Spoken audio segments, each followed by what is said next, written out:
ഏതെങ്കിലും അമ്പലത്തിൽ വന്ന് മുരുകനെ വിളിക്കേ. ഇതെന്താ കഥ? ഹരഹരോ ഹരഹര. ആ തെച്ചിക്കാട്ടിലെ അമ്മയ്ക്ക് ഭ്രാന്താണോ? അല്ല, വട്ട. ഓഹോ. തെച്ചിക്കാട്ടിലെ യശോദരമ്മ എന്ന് പറഞ്ഞ അതൊരു സംഭവം എന്ന് വെച്ചാൽ തെച്ചിക്കാട്ടിലെ അച്യുതൻകുട്ടിയുടെ ചെറിയമ്മയ്ക്ക് എന്താ അസുഖം എന്ന് ചോദിച്ചാ എന്താ പറയാ? അല്ല, എന്താ പറയാ? വട്ട് അല്ല, ഒരു തരം ഭ്രാന്ത്. ആരാണ്ട തള്ളക്ക് ഭ്രാന്തളകിയ കാണാൻ നല്ല ചേലാന്ന് പറയരുത് മോനെ. മനസ്സിലേടെ പട്ടി. ഹരഹരോ ഹരഹര ഹരഹരോ ഹരഹര ഹരഹരോ ഹരഹര ഹരഹരോ ഹരഹര.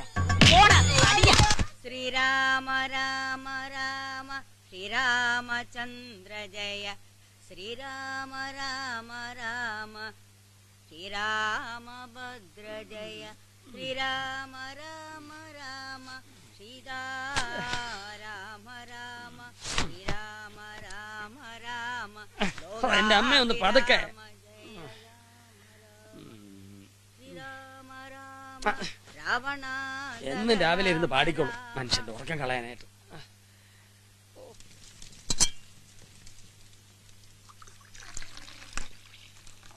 എടീ ഭദ്രേ, ചായ പേപ്പറും. ഓ, തെച്ചിക്കാട്ട് അച്യുതൻകുട്ടി ഇന്ന് ഇത്തിരി നേരത്തെയാണല്ലോ. എവിടേക്കാ അമ്മൂമ്മേ? പുറത്തെ എണ്ണയിലിരുന്ന അത്തിരി ഇളവയില് കിട്ടും. ഞാൻ പിടിക്കാം. ഉമ്മറത്തേക്ക് പോണെങ്കി എന്നെ വിളിക്കാറുന്നില്ലേ? എവിടെയെങ്കിലും തപ്പി തടഞ്ഞു വീണാലോ? നിന്നെ എന്തിനൊക്കെയാ വിളിക്കുക? ഇവിടുത്തെ ഒരു ചോട് പണി കഴിഞ്ഞിട്ട് വേണ്ടേ നിനക്ക് പണി സ്ഥലത്തേക്ക് എത്താൻ? അന്നൊക്കെ എങ്ങനെയാണെന്ന് വെച്ചാ ഇടവപ്പായി തുടങ്ങി ഭൂമി തണുത്തു വെച്ചാ പിന്നെ തുടങ്ങുകയായി രാവിലെ എണ്ണ തേച്ചു കുളി കഴിഞ്ഞാ പിന്നെ നവധാന്യ കഞ്ഞിയാണ് എന്ന് വെച്ചാ 9 തരം ധാന്യങ്ങളിട്ട് തയ്യാറാക്കണേ. ഉണ്ണണ നേരാവണവരെ അവൻ ഉള്ളിൽ കിടക്കും. അങ്ങനെ ഭക്ഷണം കഴിച്ചിരുന്ന ആളുകളൊക്കെ മരിച്ചത് നന്നായി. അല്ലെങ്കിൽ ക്ഷീണകാലത്ത് പിടിച്ചു നിൽക്കാൻ പറ്റുമോ? ചായ. ഉമ്മറത്തേക്ക് ചായ കൊണ്ടുവരുമ്പം ആരൊക്കെ ഉണ്ട് അവിടെ എന്ന് അറിയണം. ഇതിപ്പോ ഗോപാലനായോണ്ട് കുഴപ്പമില്ല. ചായ ആണെങ്കിൽ വെറുതെ ഒന്ന് കുടിക്കാം. അങ്ങനെ വെറുതെ കുടിക്കാൻ നല്ലത് പച്ചവെള്ളം. ആർക്കും ബുദ്ധിമുട്ടില്ല. എന്ത് ചായടി ഇത്? ഒട്ടും മുഴുപ്പില്ല പാലിന്. അതെ വല്യമ്മേ, ചായ ഉണ്ടാക്കാൻ വല്യമ്മയുടെ അത്ര ഇവിടെ ആരും പോരില്ല. ഞാൻ വളരെ മോശ. അത് അവളൊന്നു വെച്ചതാ. എനിക്ക് എന്റെ സ്വന്തം വീട്ടിലേക്ക് പോയിക്കൂടേന്ന് അതിന്റെ ധ്വനി. അല്ല, സത്യത്തിൽ എന്തിനാ അവിടെ വന്ന് കൂടണത്? ഭാഗം വെപ്പും വേർതിരിക്കലും ഒക്കെ കഴിഞ്ഞല്ലേ? എന്റെ അമ്മയെ ഉടപ്പറന്ന കുട്ടികളും എങ്ങനെ കഴിയുന്നു എന്ന് ഇടയ്ക്കൊന്ന് വന്ന് നോക്കണ്ടോ? ഓഹോ, അപ്പൊ ചെക്കിങ്ങിന് വരുന്നതാണ്. സദ്ദാം ഹുസൈൻ ഒരു നിരന്തര ശല്യക്കാരൻ. George Bush. ഹലോ. അല്ല, ഭാമ ഉണ്ടായിരുന്നു. ഇന്നലെ പോയില്ലോ. ആ, ഹോസ്റ്റലിൽ വിളിച്ചു നോക്കൂ. ശരി ശരി, വെക്കട്ടെ. ഹരഹരോ ഹരഹര ഹരഹരോ ഹരഹര ഹരഹരോ. യശോദരെ, എന്താ നീ കാട്ടണേ? ആരാ നിന്നോട് പറഞ്ഞേ കുളത്തിൽ പോയി മുങ്ങാൻ? ഒരു വിളി വന്നു. പഴനിമലയിന്ന് സാക്ഷാൽ സുബ്രഹ്മണ്യൻ. 31 നാൾ വ്രതം. എന്നിട്ട് മല കയറി ചെന്ന് ദർശനം. ഹരഹരോ ഹരഹര. എവിടെയെങ്കിലും പോയി അടങ്ങിയിരുന്നോണം. ഒന്നും കൊണ്ടുപോയി കിണറ്റി കൊണ്ടിടരുത്. അച്ചൻകുട്ടിയുടെ കയ്യിന്ന് കഴിഞ്ഞോണ കിട്ടിയ ഓർമ്മയുണ്ടല്ലോ. അവന് ഞാനൊരു സമ്മാനപ്പൊതി വെച്ചിട്ടുണ്ട്. കാർക്കോടകൻ. ഹരഹരോ ഹരഹര ഹരഹരോ ഹരഹര. എന്റെ വരപ്പാ ഇവളെ കൊണ്ട്. അക്കൂസ് വെള്ളം വെക്കുമ്പോ പാത്രം നിറയെ വെച്ചൂടെ? നഴ്സമ്മോട് ഉണ്ടായിരുന്നോ? കുളിമുറി ചൂടുവെള്ളം വേണം. എന്റെ ഷർട്ട് മുണ്ട് ഇസ്തിരിട്ട് വെച്ചിട്ടുണ്ടോ? രാവിലെ തൃശ്ശൂർക്ക് പോണം. ഇതിനെല്ലാം ഞാൻ ഒരുത്തില്ലേ ഉള്ളൂ ഇവിടെ. നിനക്ക് 2 ദാസുകളെ ശമ്പളത്തിന് വെക്കാൻ ഞാൻ. ആ, ഷർട്ടും മുണ്ടും നല്ല വാടി പോലെ കിട്ടിയില്ലെങ്കിൽ എന്റെ വായിന്ന് കേക്ക് നീ.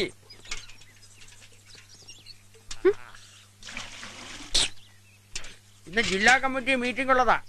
അവിടെ എരപ്പ വേഷത്തിൽ ചെന്ന് കയറാൻ പറ്റില്ല. ഇതുപോലുള്ള രാഷ്ട്രീയക്കാരെ മുഴുവനും കൂടി ഇവിടുന്ന് കപ്പൽ കയറ്റി വിടുന്ന ദിവസം ഈ നാടിന് മോക്ഷം കിട്ടുക.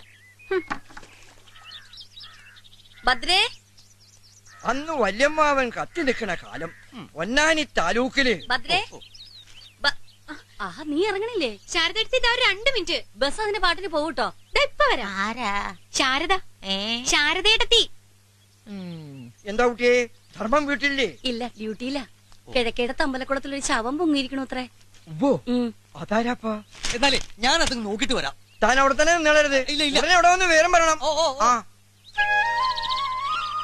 എന്റെ കുട്ടി ഒന്ന് വേഗം നടക്ക്, ബസ് പോകൂട്ടോ. ശാരദാർത്തിയെ അറിയോ? താരാത് പ്രകാശ എന്നെ വന്നു നീ 2 ദിവസമായി. ഇപ്പൊ എവിടെയാ? ബോംബെ തന്നെ. കൂടെയുള്ള ആൾക്ക് എന്നെ ഓർമ്മയുണ്ടാവോ? പിന്നെന്താടോ, ഈ ചെറുവത്താണിയിൽ അന്തസ്സുള്ള ആൺകുട്ടികളൊന്ന് പറയാൻ നീയൊക്കെ തന്നെയല്ലേ ഉണ്ടായിരുന്നുള്ളൂ. ആ അന്തസ് വിടാതെ തന്നെയാ ഞാൻ ഒരു കല്യാണാലോചനയുമായിട്ട് തെച്ചിക്കാട്ടി ചെന്നത്. സാമാന്യം കേമായിട്ട് ഒരു കുടുംബം പോറ്റാന്നുള്ള വിശ്വാസം ഉണ്ടായിരുന്നു. പക്ഷേ സമ്മതിച്ചില്ലല്ലോ അച്യുതൻകുട്ടിയേട്ടൻ. എന്തോ കാരണം പറഞ്ഞത് ഞാൻ വായനശാലയുടെ മുമ്പിൽ നിന്ന് സിഗരറ്റ് വലിക്കുന്നത് കണ്ടുവെന്നോ അങ്ങനെ എന്തോ. ഒന്നും പറയണ്ട എന്റെ പ്രകാശ. അതിനുശേഷം എത്ര ആലോചനകളാണ് അവൾക്ക് വന്നത്. ഇങ്ങനൊരു ഏട്ടൻ ഒരു പെൺകുട്ടിക്ക് ഉണ്ടാവരുത്. പോട്ടെ ശാരദാർത്തി, വരട്ടെ. വെറുതെ പറഞ്ഞാട്ടോ, വിഷമിപ്പിക്കാനല്ല. ആ പ്രകാശ, ഭാര്യക്ക് വിശേഷം എന്തെങ്കിലും? വിശേഷത്തിന് 7 മാസമായി. ആഹാ, ശരി എന്നാ. ഈ പറയണതിലും കാര്യമില്ലാതില്ല. അച്യുതൻകുട്ടി വേണ്ടാന്ന് വെച്ചിട്ടും ഓരോ മുട്ടാപ്പോക്ക് പറഞ്ഞ് മുടക്കിയിട്ടും തന്നെയാ നിന്റെ കല്യാണക്കാരി ഇങ്ങനെ നീളണേ. കല്യാണം അങ്ങോട്ട് കഴിഞ്ഞൂന്ന് വെക്ക. തീരുവോ ശാരദയെടുത്ത് ഈ പ്രശ്നങ്ങള്? അപ്പൊ ലോകത്തിലെ മുഴുവൻ പ്രശ്നങ്ങളും തീർന്നിട്ട് കല്യാണം കഴിക്കാൻ നിൽക്കാ നീ? ലോകത്തിന്റെ അല്ല, എന്റെ വീടെന്ന് പറയണ 3-4 ലോക രാഷ്ട്രം ഉണ്ടല്ലോ, അവിടുത്തെ പ്രശ്നങ്ങളായി പറയണേ. ഭാമ കോഴ്സ് കഴിഞ്ഞ് വരാൻ ഇനിയിപ്പോ അധികമൊന്നുമില്ല. വന്നിട്ട് കാണാം. അവള് നിന്നെ പോലെ പൊട്ടിയാവില്ല. നിന്നെ പോലെ ഒരു കറവ് പശു ആൻ അവള് നിൽക്കുമെന്ന് കണ്ടെന്നെ അറിയണം.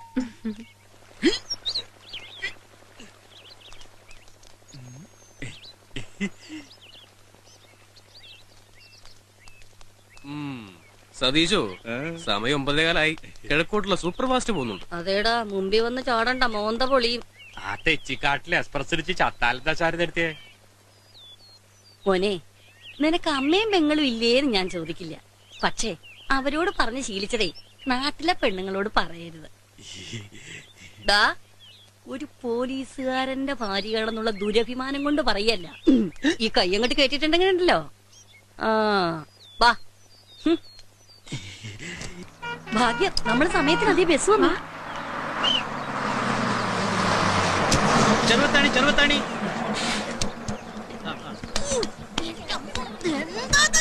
ഒന്ന് വേഗം ഇറങ്ങി, ഞങ്ങൾക്ക് കേറണം. മോളെ, മോള് തെച്ചിക്കാട്ടിലെ അച്ചൻകുട്ടി സാറിന്റെ പെങ്ങളല്ലേ? ഒന്ന് മാറിക്കേ. മോളെ ഒന്ന് ചോദിക്കട്ടെ. എന്താ ഇത്? എനിക്ക് ബസ്സിൽ പോണം. അത്രയും വേഗം കേറ്. ഒന്ന് വീടോ, എനിക്ക് പോണം. ഞാൻ കുറെ ദൂരത്ത് വരികയല്ലേ മോളെ? എന്തായി കാണിക്കണം? ഏതായി തള്ള? നിങ്ങൾ കാണിച്ചു. ബസ് പോയി. ആ ബസ് പോട്ടെ, ഇനി വരും. തെച്ചിക്കാട്ടിലെ അച്ചൻകുട്ടി സാർ ഇപ്പൊ എവിടെ ഉണ്ട് മോളെ? അതെ, ഞാൻ ഹെഡ് കോൺസ്റ്റബിൾ ധർമ്മന്റെ ഭാര്യ ശാരദ. നിങ്ങൾ ആരാ? ആ നായിന്റെ മോനുണ്ടല്ലോ, ഇവളുടെ ആങ്ങള. അവൻ കാരണം കണ്ണീര് കുടിക്കേണ്ടി വന്ന ഒരു സാധുവാണ് ഞാൻ. എന്റെ മോന് വില്ലേജ് ഓഫീസിൽ ജോലി വാങ്ങി കൊടുക്കാന്നും പറഞ്ഞ് എന്നെ കൊണ്ട് ആകണ്ടായിരുന്ന 6.5 സെന്റ് പണയം വെപ്പിച്ചിട്ട് 5000 ഉറുപ്പിക കൊണ്ട് ആ കാലമാടം പോയത്. ഒരാണും തുണിയില്ലാത്ത എന്റെ ഗതി എന്താണെന്നറിയോ? ഇപ്പൊ കിടപ്പാടം വിട്ട് നടു റോഡിലേക്ക് ഇറങ്ങേണ്ടി വരും. അല്ല, അതൊക്കെ ഇപ്പൊ ഈ കുട്ടിയോട് പറഞ്ഞിട്ടെന്താ? പിന്നെ എന്റെ തലോടാണ് പറയേണ്ടത്. ഓടപ്പുറം വന്ന് എച്ചിത്ര ഇവളും കൂടെ അറിയണം. അറിഞ്ഞിട്ട് ഒരു പരിഹാരം ഉണ്ടാക്കണം. വലിയ പൗരുടെ രാവിലെ തന്നെ സാരിയെ ചുറ്റി ഇറങ്ങണുണ്ടല്ലോ. ഇത്രയും നാളാ തെണ്ടീനെ തപ്പി നടന്നു ഞാൻ. മാഷിയിട്ട് നോക്കിയിട്ട് കിട്ടിയില്ല. വീടും വിലാസവും കിട്ടിയത് ഇപ്പഴാ. ഇനി ഞാൻ അങ്ങോട്ട് വരും. ഭാർഗവേ ശരിക്കും അറിയില്ല നിനക്ക്. വന്ന എന്റെ പൈസയും പിടിച്ചിട്ടേ ഭാർഗവി പോവൂ. എന്താ പ്രശ്നം? ഒന്നുമില്ല, പയങ്കൊളത്തൊരു മച്ചിക്കേ പേറ്റുനോവ്. ആ പേരെടുക്കാൻ പോണ്ട കാര്യത്തിനെ പറ്റി പറഞ്ഞതാ. എന്താടാ, നീയും പോരുന്നോ? അല്ല പിന്നെ.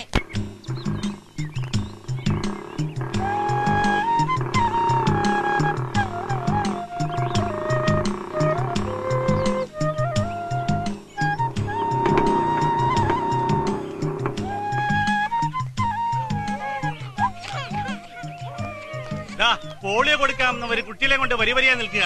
ഇങ്ങനെ കൂട്ടം കൂടാൻ കഞ്ചിപ്പകർച്ചയല്ല, ക്യൂ നിൽക്കാൻ. Good morning sir. Good morning വാസേട്ടാ. ഞാൻ ലേറ്റാ? ഇല്ല, ഒരാള് പക്ഷെ ഇന്ന് ലേറ്റാ, എത്തിയിട്ടില്ല. വത്സ മാഡം വന്നോ? വന്നിട്ടുണ്ട്. കടന്നല് കുത്തി പോലെ മുഖവും വീർപ്പിച്ച് അകത്തിരിപ്പുണ്ട്. അല്ല, ആയമ്മക്ക് വല്ല ഫൈൽസിന്റെ കംപ്ലൈന്റ് ഉണ്ട്.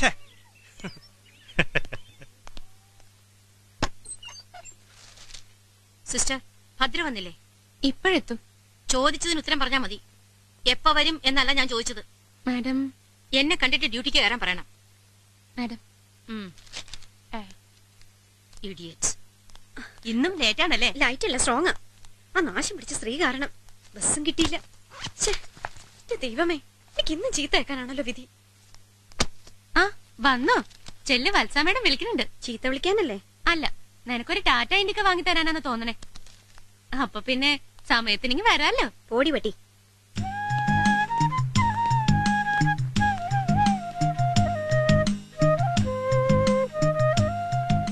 എന്തു പറ്റി? ബസ് കിട്ടിയില്ല. മാഡത്തിനെ കണ്ടെന്തെങ്കിലും കാരണം പറഞ്ഞിട്ട് വരൂ. അതെ, മാഡത്തിനെ കണ്ടെന്തെങ്കിലും സ്റ്റുപ്പിഡ് എക്സ്ക്യൂസസ് പറഞ്ഞാൽ മതിയല്ലോ. അവർക്ക് ബസ് മിസ്സായി. ഡോക്ടർ അരുണിന് ഡ്യൂട്ടി തുടങ്ങാറായില്ലേ? എനിക്ക് ഇമീഡിയറ്റ് ഇഷ്ടമുള്ള കാര്യമല്ല. സിസ്റ്ററിന് ഇത് എന്റെ ലാസ്റ്റ് വാർണിംഗ് ആണ്. മനസ്സിലായല്ലോ? പോട്ടെ, അവരുടെ നേച്ചർ അറിയാലോ. ആ ഭദ്ര ഇതൊരു പതിവാക്കിയിരിക്കുകയാണല്ലോ. ഇങ്ങനെ പോയാൽ എനിക്ക് റിപ്പോർട്ട് ചെയ്യേണ്ടി വരും. മനഃപൂർവ്വം ആകില്ല മാഡം, അതൊരു പാവമാണ്. ഒരു വീടിന്റെ ചുമതല മുഴുവൻ എന്റെ തലയിലാ. എന്നാ പിന്നെ ജോലി രാജിവെച്ച് വീട്ടുപരമായിട്ട് ഇരുന്നാ പോരെ, വെറുതെ മറ്റുള്ളവരെ മെനക്കെടുത്താതെ. ആ വാസു, ആരെങ്കിലും വിളിച്ചാ ഞാൻ ആ മെഡിക്കൽ ക്യാമ്പിന്റെ കാര്യം ഡിസ്കസ് ചെയ്യാൻ DMO ഓഫീസിൽ പോയി എന്ന് പറയണം.